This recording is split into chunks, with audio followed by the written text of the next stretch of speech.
And 4, sections 30, subsection 2 and 3C and D of the County Governments Act by engagement, connivance, and or complicity in, among others, the following.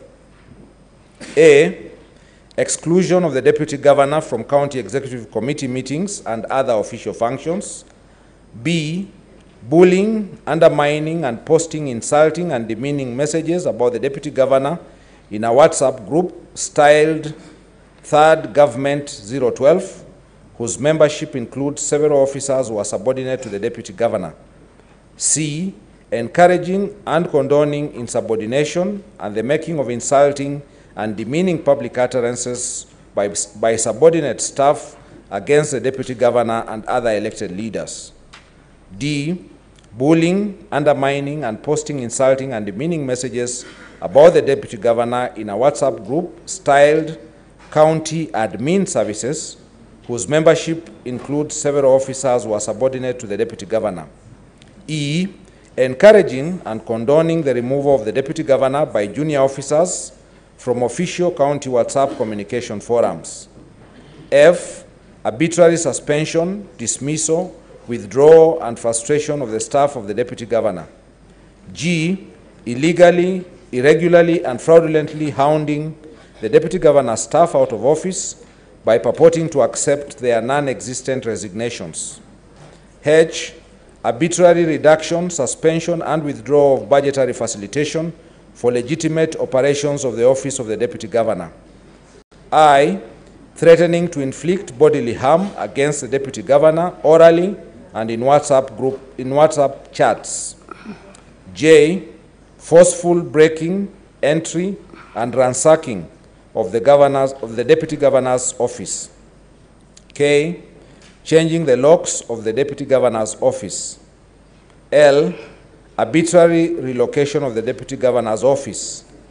M, arbitrary withdrawal of security from the Deputy Governor's residences.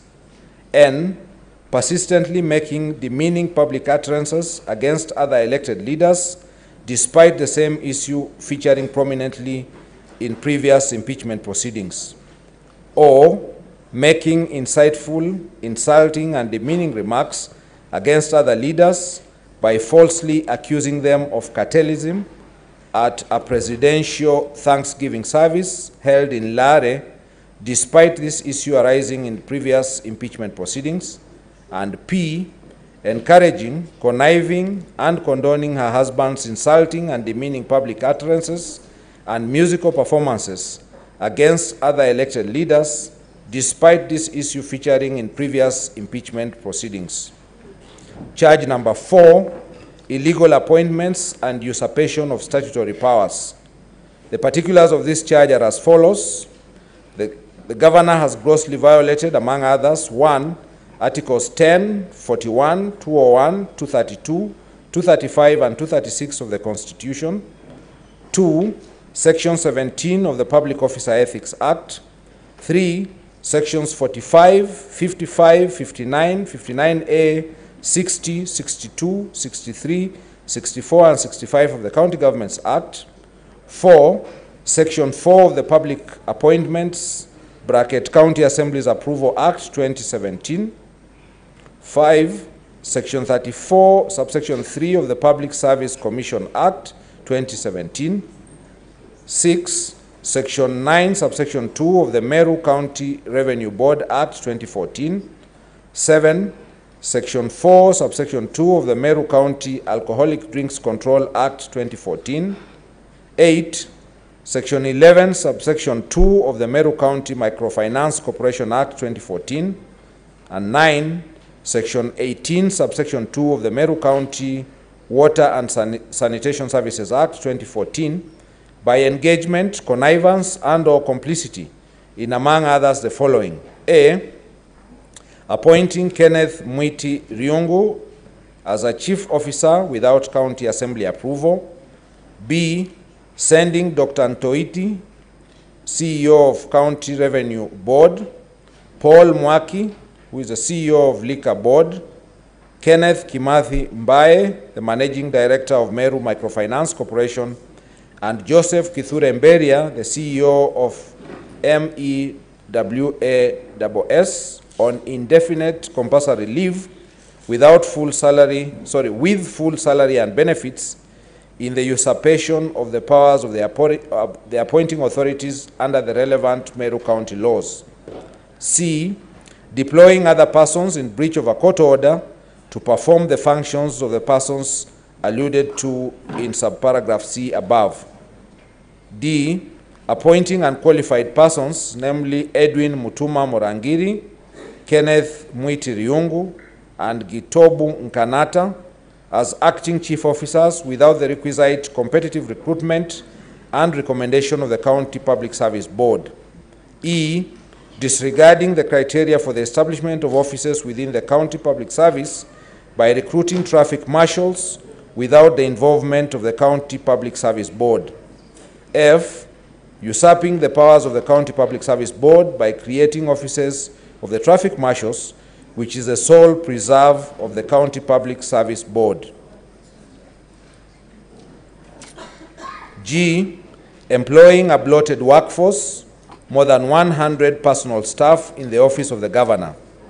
H, irregularly designating and paying various cleaners as senior support staff while having 16 support staff. And I, appointing the following persons to hold county offices in an acting capacity for more than 6 months. 1, Monica Kagwima, Chief Officer Youth.